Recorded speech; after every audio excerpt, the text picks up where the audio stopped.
What's up, champs? Welcome to another episode of the Keeping Karlsson Fantasy Hockey Podcast that you know and love as Short Shifts. I'm your host, Ben Burnett, and joining me, as always, my lovely co-host, Louis Ezekiel. Louis, how are you on this fine Thursday evening? I'm doing great.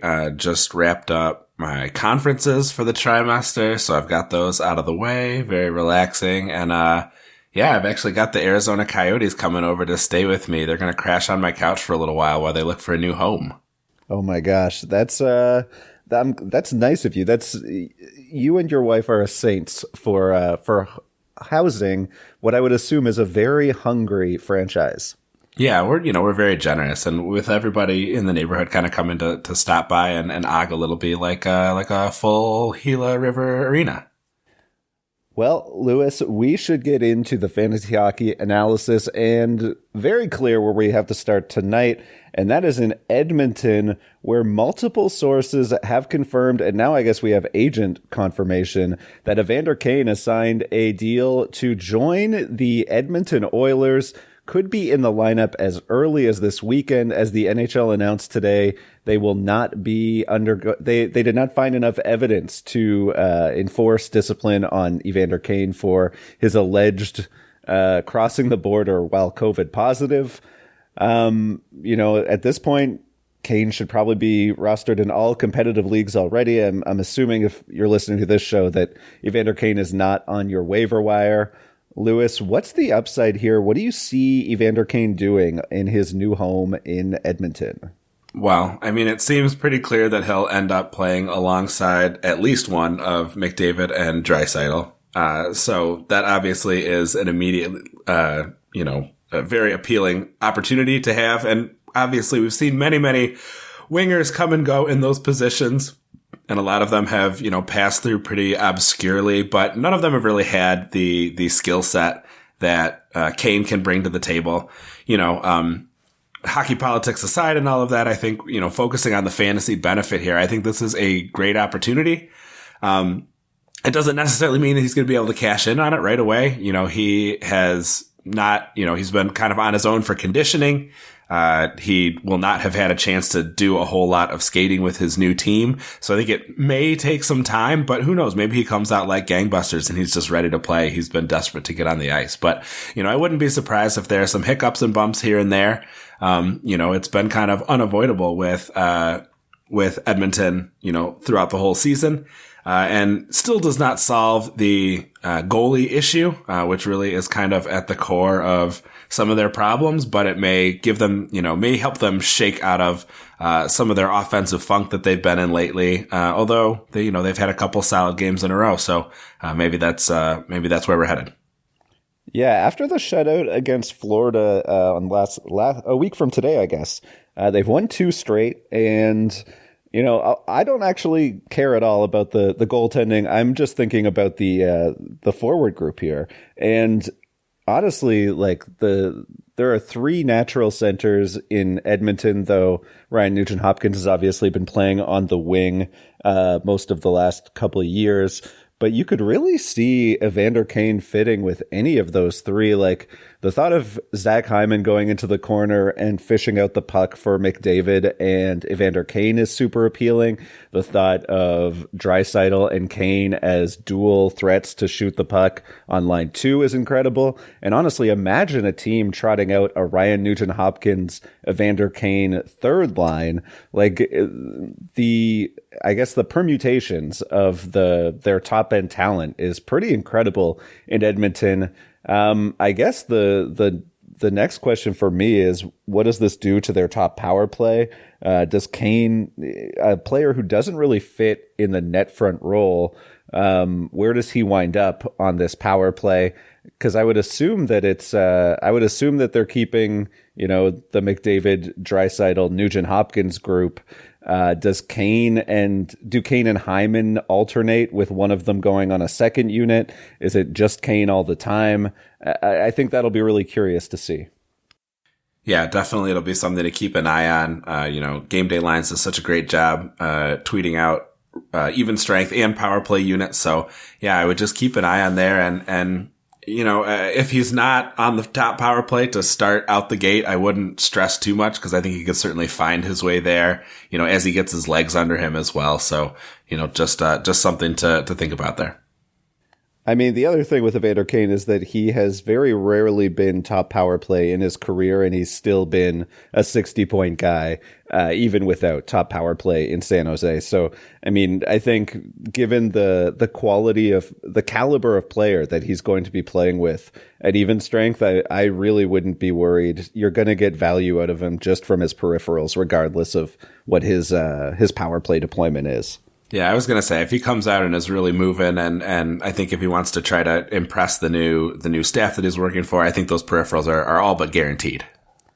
Yeah, I mean, those things have always been guaranteed with Kane. And the other thing that you mentioned is like worrying about the rust or whatever. But I mean, he did play in the AHL and he put up points while doing it. So I'm not overly concerned about conditioning. I guess, the same as any player coming back from COVID protocol, not the ideal diagnosis to have for a returning athlete, but hopefully for him and for those who are counting on him to give them a boost in the second half of the regular season, he doesn't feel ill effects from that. Lewis, let's go now to a player who is certainly feeling the ill effects today, and that is Drake Batherson, who it was announced today will be out at least 2 months.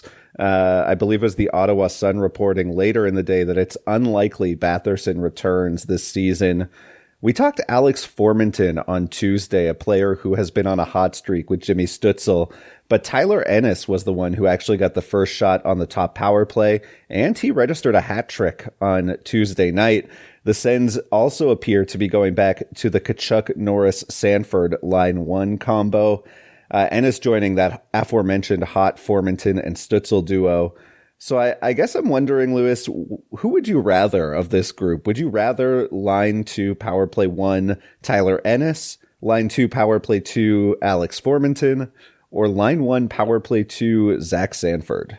Yeah, I think I've undergone a little bit of an evolution in my opinion on this topic. I think when we started the show, I was more inclined to take that power play 1 guy just because the chance of scoring was, significantly higher. But it's worth keeping in mind, of course, that, those power plays don't even always get out there on the ice. So I guess I would lean towards line 1 power play 2 Zach Sanford and see what happens. He was an interesting hold for stretches last season, I believe.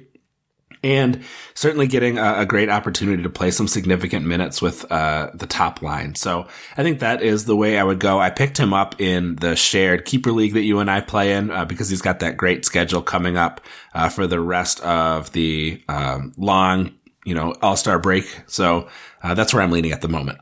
I'm surprised to hear you say that, though. I do think it's interesting you mentioned how your strategy has evolved over the course of the show, because I guess I would usually go for the top power play guy, but I'm going to go for Alex Formenton. Give me the guy who is on the hot streak and seems to be clicking with his current line mate, Jimmy Stu. But yeah, I'd probably go Ennis after that. I guess maybe just because I'm a sucker for the most recent hat trick that he put up. But he's also shooting a ton. 6 shots in back-to-back games, and now another 3 tonight through 40 minutes. Lewis, let's go next to Toronto. I guess we're all Canada to start the show tonight. Why don't you talk about a little bit of a shakeup in the center of the universe? Yeah, this is an interesting one. So in an attempt to spread the offense out a little bit, we saw a line 1 with Kasha, Bunting, and Matthews, a line 2 with Mikheyev, Tavares, and Marner, and then Nylander down on line 3 with Kerfoot and Kampf. And while there was, a decent number of shots, the only scoring took place on the power play.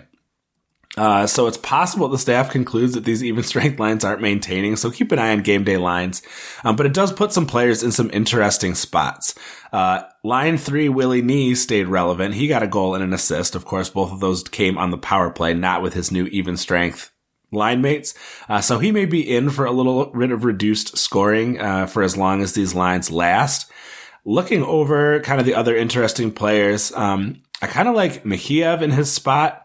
Compared to Kasha, who Elon and Brian were talking about a little bit on Twitter, although they came around to my side of things. He had before last night, he had 7 points in his previous 8 games. So I guess that's 7 and 9 now, with 26 shots over that span, mostly playing with Kampf and Engvall. So getting the upgrade to having Tavares and Marner on that line, I think is pretty interesting. Don't really love the Leafs schedule this week, but if those lines hold together, that Monday, Tuesday back-to-back against New Jersey, could be a good opportunity to grab one of those Leafs players in a new spot. And I would, put Mikheyev, first and Kasha second. I like Mikheyev's shots, but honestly, pretty bored by him in general. Just like we've seen him be a 25, 30 point guy as recently as last season. I just don't really buy it's a hot streak. He's shooting 21%, 6 goals on 30 shots. I'm not really buying it. I would rather have Kasha just for the upside in case, the upside in case he stays healthy, which is very unlikely. I might actually prefer Kerfoot still of the 3, but certainly this is the worst development that the worst deployment that we've seen from him. These secondary Leafs are all so interchangeable to me. You're basically just taking a dart throw, grabbing any one of them and hoping that they're the line that gets hot that evening. And not my favorite way to play the stream game, personally. Yeah, for sure. I see where you're coming from there. But, I think against a kind of, suspect Devils team, that could still be an interesting option. And maybe you do throw your dart and just grab one at random or, whatever it may be. Credit to you. I feel like you talk crap about the Devils all the time. You're talking crap about the Devils a lot lately. Is that not okay? Well, I just notice it. I guess it doesn't. I'm just curious to see it. I have lingering 1995 despair over their thrashing of the Wings in the final. So, all right, I'm ready for that credit you were about to give me, though. Oh yeah, I just wanted to give you a little bit of credit there. You said you liked Alex Formenton top, and he just put a goal past Frederik Andersson. So there you go. Well, I love to get credit, and there I go, being right again. Lewis, let's hop over to Colorado next, where I know you're going to be sad to talk about this next player. Yeah, sad, but not as maybe filled with despair as I thought I might be. So this is about Nathan MacKinnon, who left Wednesday's game with what has since been announced is a broken nose after Taylor Hall gave him a clean open ice hit, and it drove MacKinnon's stick into his face. Bednar says he will likely miss the Avs trip to Chicago on Friday night. He did not travel with the team, so that seems to be very much the case. Well, this is kind of small comfort to Ms. MacKinnon, who will be looking at that battered mug for years to come. I think it should probably prompt a sigh of relief from MacKinnon rosters that it's not something more serious like a concussion. Not saying that he'll necessarily be back in time for Sunday's home game versus Buffalo, but it does seem like it is a possibility. Really, all they've said is, okay, he's not coming on the trip to Chicago, but he could remain behind and potentially play in that Sunday game. In the meantime, we saw Andre Burakovsky slide into McKinnon's power play 1 slot, and Kadri took over top line duties after Mac left on Wednesday night. So pretty much what you would expect to see with MacKinnon going out. He's been out before, so this is more or less, back to what to expect. Maybe not a huge advantage to anyone in terms of deployment, just because, most of these players should be pretty thoroughly rostered. All right, Lewis, we are going to talk about a couple of under-the-radar pickups that you might want for the upcoming Mega Week and a major injury update in Detroit. But first, a word from our sponsors. You're listening to Short Shifts. All right, Ben, wanted to talk with you just for a moment about HelloFresh. HelloFresh is the farm-fresh, pre-portioned meal kit with seasonal recipes delivered right to your doorstep. You can skip trips to the grocery store and count on HelloFresh to make home cooking easy, fun, and affordable. That's why it's America's #1 meal kit. HelloFresh delivers pre-portioned ingredients, including farm-fresh produce that arrives within a week of being picked, so you get convenience without skimping on quality. Skip the trip to the grocery store, save waiting in long holiday lines, and ensure that you don't waste money on excess food. HelloFresh offers 50 menu and market items to choose from every week, including veggie, calorie smart, family friendly, and gourmet options, providing plenty of variety. Recipes like hibachi sweet soy, bavette steak, and shrimp bring restaurant quality meals right to your kitchen, while their white cheddar Wonder Burgers make it easier than ever to skip the takeout. I mentioned last week, we've been a HelloFresh family for quite a while. It's very nice just to not have to worry about, what that next dinner is going to look like. We are schedule people and we like that. We had a really outstanding firecracker meatball meal, that they sent us. And, it was nice for us. We held the sauce off and the kids enjoyed it. Fun for the whole family. So, check it out. And if you would like to do so, you can go to HelloFresh.com/Carlson16 and use code Carlson16 for up to 16 free meals and 3 free gifts. That's HelloFresh.com/Carlson with a K 16 and use code Carlson16 for up to 16 free meals and 3 free gifts. So head on over today, sign up, and soon you also will be receiving America's #1 meal kit. Welcome back to Short Shifts. And Lewis, I'm going to throw the ball on over to you to talk a bit about your beloved Detroit Red Wings. So one Red Wing I was really excited to see play his first full season in Detroit, but has not yet suited up for a game is Jakub Vrana. He had that preseason shoulder injury, but he was at Red Wings practice. While he still won't get full clearance to shoot coming back from his shoulder injury yet, Coach Blashill said that he'll be reevaluated in mid-February. He's still 17% rostered, and we're only about 2 weeks away from when we'll get to that reevaluation stage. How long before you'd say he should be stashed in all deeper leagues as long as you have sufficient IR space? Yeah, I mean, in deeper leagues, I think at this point, once you get a few weeks out from a return, I'd say it's probably worth grabbing Vrana and stashing him on your roster.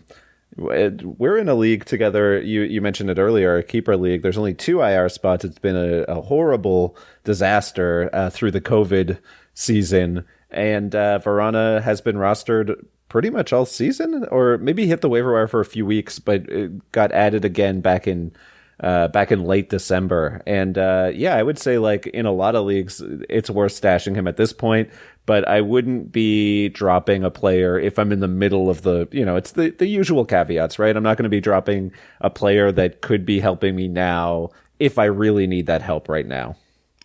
Yeah, definitely. And, you're cutting me to the quick a little bit. I drafted him there, was very excited to potentially have him, and then ended up, of course, losing him for enough of the season that I had to let him go. So he'll be having his fun on another player's roster, I'm afraid. An interesting complication or an interesting addition maybe to Vrana's potential return. I wanted to talk a little bit about Lucas Raymond. He's been a darling of the early season Calder race, unless like Elon, you went with his teammate and fellow fantasy heartthrob Mo Sider. He seemed to have hit a bit of a wall recently, but he has picked it up as of late with 4 points in the last 5 games, although that only brings him up to 6 points in the last 11. And he's only had 1 or 0 shots in 6 of those outings. He's still getting really prime deployment. But like I said, the news that Vrana is skating does complicate things a little bit. We could see Vrana replace Nemesnikov on Larkin's other wing to create a more potent line 1 for him to play on. But he also seems like the most likely to drop out of the top power play unless Blashill decides to demote Robbie Fabry instead. And I don't necessarily see that happening. So could be a situation where his even strength deployment is improved, but maybe he loses out on some of his power play opportunities. Give me Trevor Zegras over either of the Red Wings for the Calder at this point. I think he's scored another Michigan tonight, looking like I think he's just going to take over that race in the over the next few months. When it comes to Raymond versus Vrana, I don't really see why Raymond would get pushed off of that top spot. And I think they all fit in on the top power play, along with Larkin, Bertuzzi, and Sider. But yeah, I could see the Wings we've seen them shuffle the top 6 up a few times throughout the past few years. And so I wouldn't be shocked at all to see Raymond and Vrana both get a little bit of run in that top line spot. Yeah, so I like that because I would have said certainly hold on to Raymond anyway if he's going to see improved line 1. And if you think that he can stick on top power play too with Vrana back, I think that's very exciting. All right, Lewis, we have a couple of streaks we wanted to chat about, and I'm going to let you start because these are a couple of guys that you flagged on Twitter today. Yeah, so I was trying to figure out if there was a bigger disparity maybe between one player and his 2 line mates on line 1 power play 1. You've got Patrick Kane at 99% rostered, and then his line mates are Brandon Hagel and Dylan Strome at 2 and 3% respectively. Maybe the least rostered line one power play one forwards in Yahoo.